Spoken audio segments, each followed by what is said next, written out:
J'aime perdre. J'aime l'adversité. J'aime les montées. J'aime les coups durs. J'aime quand les gens disent « Oh, je savais qu'il n'y arriverait pas. »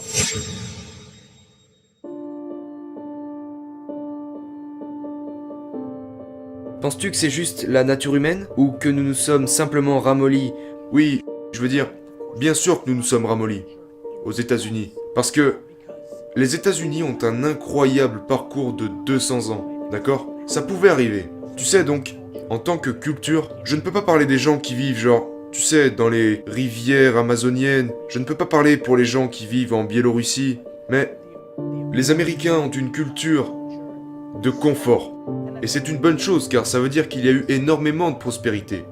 Mais ne soyons pas naïfs. Je veux dire, les gens se plaignent littéralement quand le serveur leur met la mauvaise dose de crème supplémentaire sur leur café Starbucks à 6 dollars. Genre, nous sommes arrivés à un point où nous nous plaignons de toutes ces belles choses que tu citais tout à l'heure quand je me tenais là et que je me préparais pour monter.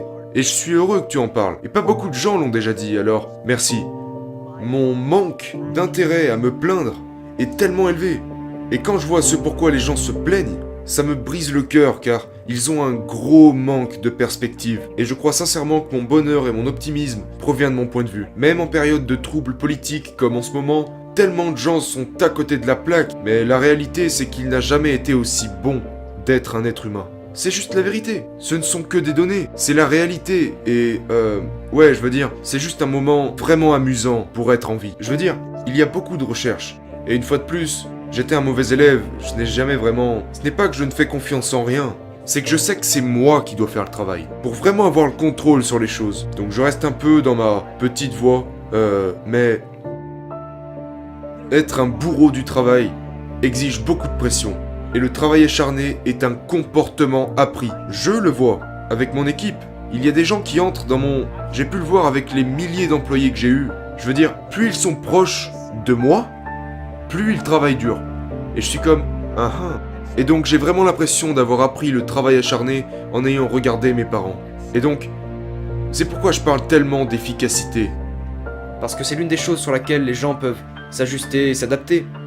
Je regarde les gens donner des conseils complètement basés sur le talent naturel et l'ADN et je me dis, genre, regarde, j'ai ça, je peux lancer un ballon de football tous les jours pendant 9 heures par jour, mais je ne suis simplement pas construit pour être sportivement au plus haut niveau. Donc, oui, je pense, tu sais, si quelqu'un regarde en ce moment et qu'il veut retenir une chose, ça serait, tu pourrais être super beau, tu pourrais être super intelligent, mais ça c'est des choses qui seront naturelles. Et puis il y a les choses que vous pouvez réellement contrôler. Je crois, et je ne sais pas si j'ai raison ou tort, mais je pense que l'éthique de travail est un comportement enseigné. C'est une chose sur laquelle vous pouvez avoir beaucoup de contrôle. Et oui, je pense que... Et tu sais ce qui est le plus important pour moi? Être en meilleure santé. J'avais 38 ans et ça ne m'est pas venu naturellement. Ça ne m'est pas venu naturellement du tout et je déteste le sport. Je le déteste en ce moment. Je déteste ça. Je n'aime pas ça et je n'ai pas envie d'en faire. Mais je sais que c'est important. Et vers mes 38 ans, je suis devenu sérieux, j'ai compris mon système, j'ai pris l'engagement financier et j'ai gagné. D'accord? Et je ne perdrai plus jamais parce que mon système fait que je dois rendre des comptes à un autre être humain. Donc je parle de Mike et maintenant aussi de Jordan et qui que ce soit d'autre qui me coach, je le fais presque bizarrement plus pour ne pas les laisser tomber que pour moi-même. Et c'est ce changement. Et donc je crois vraiment qu'il y a des changements à faire pour que les gens se mettent à travailler plus dur. Quand je dis travailler dur, je veux dire que la limite, c'est la mort. Genre, si vous êtes... Pour moi, la vie se décompose en plainte et en non-plainte. Donc si vous ne vous plaignez pas, je n'ai aucun conseil à vous donner. Je suis comme vous l'avez fait. Genre, j'ai des amis qui gagnent 42 000 dollars par an, qui travaillent de 9 à 4, quelque chose comme ça, avec 1h30 de déjeuner et 45 minutes de YouTube, 10 minutes de conneries, et puis 1 heure complète de perte de temps dans une réunion, qui fait en réalité plutôt quelque chose comme 6 heures de travail par semaine. Mais ils sont heureux.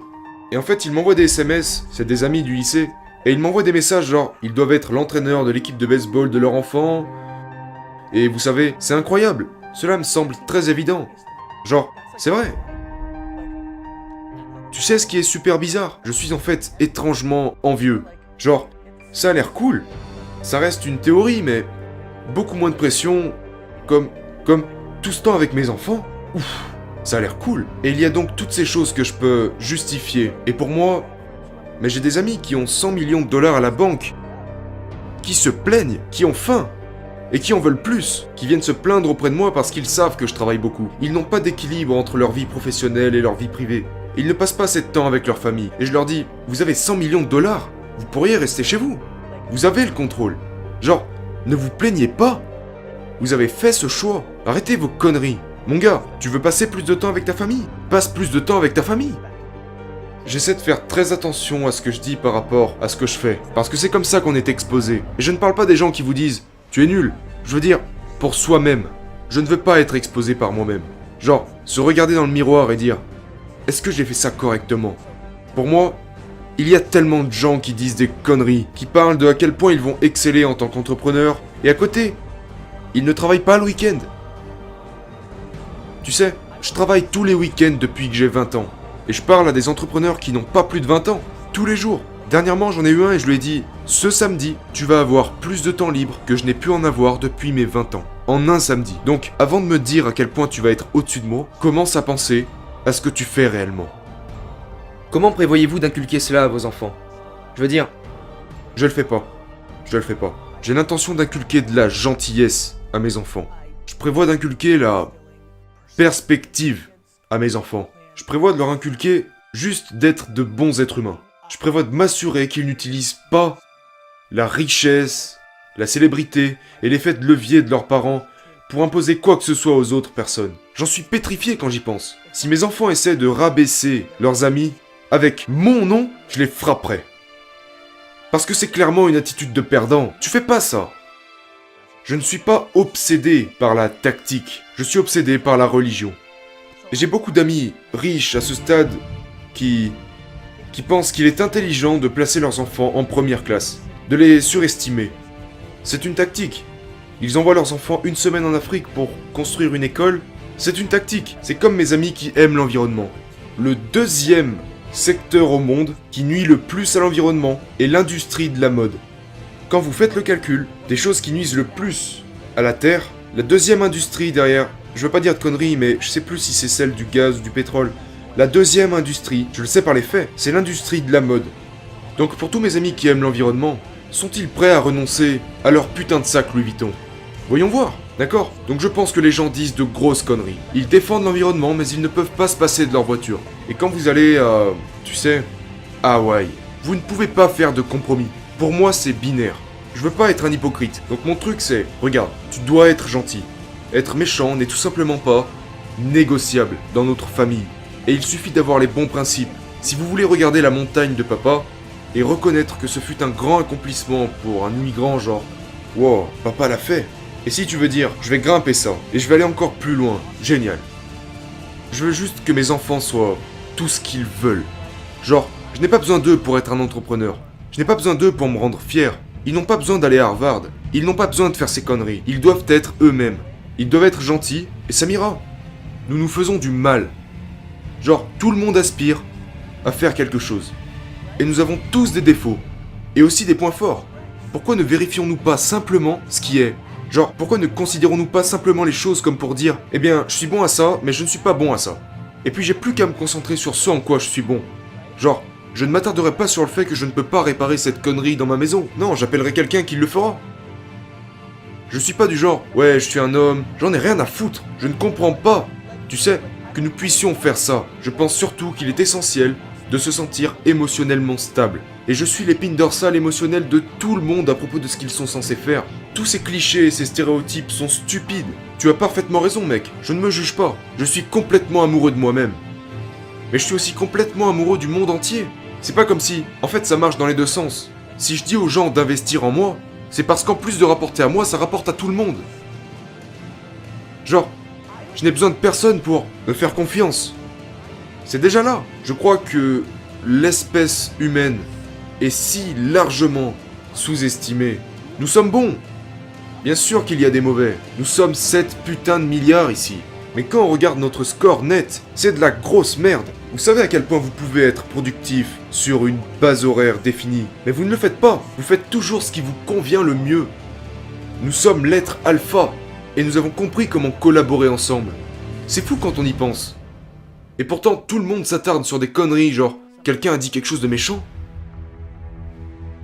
Pour moi, c'est juste binaire. Genre, à moins que ce soit un coup mortel. Je dis bien mortel. Pour moi et les 10 personnes qui me sont le plus proches, je m'en tape. Tout le reste est vraiment secondaire, mon gars. Et laissez-moi vous dire quelque chose. Si vous entrez dans cet état d'esprit, vous êtes sur la bonne voie. Genre, tout le monde fait des gros deals. Mais c'est des choses qui ne comptent pas. C'est une perspective. Tu sais, mon égoïsme provient de mon altruisme. Parce que c'est ce qui fait que je me sens bien. Je le vois avec ma mère. Ma mère est l'épicentre de chaque personne dans sa vie. Sa belle-sœur, ses cousins, ses tantes. Genre, tout le monde va vers elle. C'est sa zone de confort. Moi aussi. C'est ma zone de confort. J'aime ça. Genre, je déteste quand les gens me demandent « Que puis-je faire pour vous ?» Je réponds « Rien du tout. Je veux rien. » Car je déteste ce sentiment. Je suis entré dans l'entreprise familiale parce que je sentais que je devais rembourser mes dettes. Ce sont mes parents. Donc si c'est ce que je ressens pour eux, que pensez-vous que je ressens pour tous les autres? Tout le monde pense que leurs créations sont géniales. Et tous les jours. Gary, mon Instagram est en feu. Il est tellement génial. Pourquoi est-ce que personne me suit, genre? Pourquoi est-ce que je ne gagne pas plus de followers? Parce que ce n'est pas génial. C'est exactement comme... Vous avez tous des amis qui vous diront « Regarde comment mon enfant est mignon !» Et vous êtes comme « Tu sais, c'est ce que nous pensons. Nous pensons tous que nos trucs sont les meilleurs. Et je comprends ça. Mais ouais, ça serait mon conseil. Seulement parce que c'est également libérateur. Pour moi, tout est à propos de... l'aspiration. Pour moi, il s'agit de prendre pleinement possession de tout. Et puis, tout devient facile. Car alors, vous êtes aux commandes. Et puis, apprenez à aimer perdre. Personnellement, mon jeu est simple, d'accord? Tout est de ma faute. Donc maintenant, j'en ai plus contre Lindsay ou D-Rock. Ma faute. Maintenant, ils ont plus aucun pouvoir sur moi. C'est vrai. C'est ma faute. Et maintenant, oh, nous avons perdu ça? Cela n'a pas été livré? Ou nous avons foiré? D'accord. Mais tout le monde a des pertes. Ce qui est marrant aussi, c'est quand l'UFC est devenu populaire. J'utilise cet exemple pour faire une comparaison. Le business et l'entrepreneuriat est bien plus UFC que boxe. Dans la boxe, une défaite est dévastatrice. Genre, tu sais, je suis un grand fan de boxe. Et la plupart des gros combats, les gros combats chaque année, c'est juste incroyable. D'avoir des cotes de 33-0, c'est juste, vous ne combattez personne. Pourtant, vous atteignez ce niveau. Tout le monde a perdu à l'UFC. Et donc, je pense que c'est comme l'entrepreneuriat. Que c'est comme dans la vie. On a tous perdu. Et donc, j'aime perdre. J'aime l'adversité. J'aime les montées. J'aime les coups durs. J'aime quand les gens disent « Oh, je savais qu'il n'y arriverait pas. » Genre, j'ai même étrangement peur. Alors que je continue d'avancer et je deviens encore plus populaire. Et je suis, comme vous dites, le leader du marketing. Les gens commencent à mettre ces mots devant mon nom. Et je me dis, vais-je me saboter moi-même pour corriger tout ça? Non, j'aime l'adversité. Donc, oui, tout sur moi. Tu sais, j'apprécie les pertes. Et puis tout d'un coup, qu'est-ce qui se passe? Je deviens complètement invincible. J'ai vraiment, en dehors de la santé, de moi-même et des 20 personnes qui me sont chères, je me sens à 100% invincible. Je sais quel est mon but. Je veux faire le bien aux dépens de personne d'autre. Je suis loin d'être parfait. Nous en sommes tous loin. Et donc c'est facile, je me sens vraiment bien dans ma vie. Je suis juste de bonne humeur. Je le dis toujours, si tu veux être une exception, tu dois te comporter comme tel. Les gens veulent que toutes ces choses spéciales leur arrivent, mais ils font la même chose que les autres.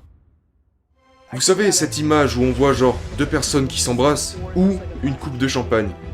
Je pense simplement qu'à ce stade de ma vie professionnelle, le monde voit la coupe de champagne, et moi je vois les 2 personnes qui s'embrassent. Genre, je peux juste le voir, je sais ce qui va arriver. Mais maintenant il s'agit de savoir où est-ce que vous souhaitez en tirer l'avantage.